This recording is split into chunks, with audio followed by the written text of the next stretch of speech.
Class, tomorrow exam is gonna be about chain rule, how to find the derivative of secant, cotangent, tangent, sine, cosine, e to power of x, how to find the derivative of root square, how to find the derivative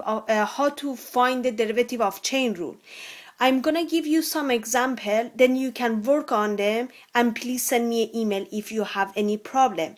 The first question for tomorrow exam, for preparing for tomorrow exam, is gonna be something like that. I just make it. I mean, probably you don't have it in your notes or in your book. I just make it. You have y equal to secant e to power of x plus e to power of minus x squared. Okay, how you can find the derivative of that one? Do you remember when we have y equal to root square u? You can write it as u to power of 1/2 because power of 1/2 is actually your root square. To find the derivative, you have to use the extended power rule. What's that mean? I mean, if you have y equal to u to power of n, y prime is equal to n, u to power of n minus 1, and u prime. We actually prove it by definition of derivative. But for tomorrow, you just need to know this part. Okay, we have, for example, y equal to root square u. Then y prime is gonna be 1/2. 1/2 is your n. Yes, your n, you bring it down. Here is 1/2, you bring it down. Multiply by u prime, the derivative of u, multiplied by u. Here is power of minus half. Why? Because we say n minus 1. N is 1/2 minus 1 is gonna give you minus 1/2. Do not forget it. Here I'm gonna write it as y equal to secant e to power of x plus e to power of minus x squared. All the parentheses is gonna to power of 1/2. This is my u. Now first bring the 1/2 down. That's your power. Bring the 1/2 down. Multiply by derivative of inside the parentheses. For derivative of inside the parentheses, you should use the chain rule. As you know, if y equal to secant x, y prime is equal to secant x tangent x.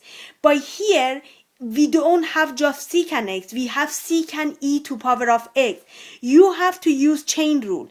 If you have f, but instead of x you have another function like jx, then the derivative is gonna, you use the chain rule, the derivative is gonna be f prime jx multiplied by j prime x. What's that mean? You find the derivative of j, the inside function derivative, multiply, you find the derivative of x, but instead of x you put the jx. For example, for here, the derivative of the e to power of x, your j prime, is gonna be e to power of x.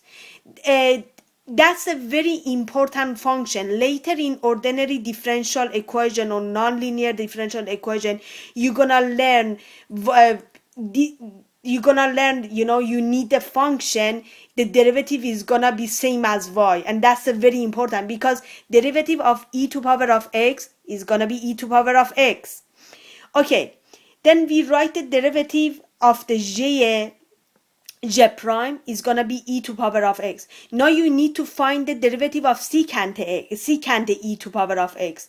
You know the derivative of secant is gonna be secant multiplied by tan, but we have the j here. Then instead of x, you put e to power of x. Then you multiply by secant e to power of x multiplied by tangent e to power of x. Plus, here you have e to power of minus x squared. That means you have to find the derivative of, for example, if you have, I'm gonna write it down. If you have y equal to e to power of x, y prime is gonna be e to power of x, and I told you this is really important. If you have y equal e to power of u, your y prime is gonna be u prime e to power of u.